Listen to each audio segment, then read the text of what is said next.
Apakah kau ambil tanah orang apa ngaku dengan hak dia? Boleh. Tanah orang, sebab tu suruh tanya soalan. Betul. Dia ambil tanah orang sebelah rumah dia. Dia kata hak dia. Dah, tanah tu tak tanah siapa sebenarnya? Tanah jiran dia. Dia pergi ambil. Ngaku hak dia. Boleh ke tak? Boleh. Boleh dosa. Ambil tanah orang. Ambil tanah anak saudara. Ambil tanah pak saudara dengan cara tidak betul.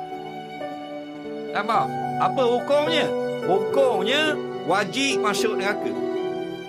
Wajib masuk neraka. Siapa kata? Nabi. Nabi kata ke mana? Mani kita ta'a haqqam mri'in. Mani kita ta'a haqqam mri'in muslimin aujaballahu lahu nar wa harrama 'alaihi jannah. Barang siapa sengaja mengambil hak orang lain cara yang tidak betul, Allah wajibkan dia masuk neraka, Allah haramkan dia masuk surga. Bangun seorang laki-laki yang terkejut. Kejut dia dengar wajib masuk neraka. Wa in kasyira ya Rasulullah. Kalau sikit je.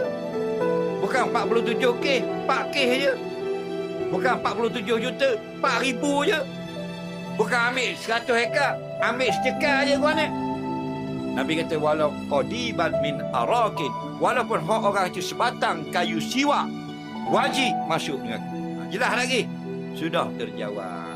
Jadi pilih ya, nak masuk neraka, silakan.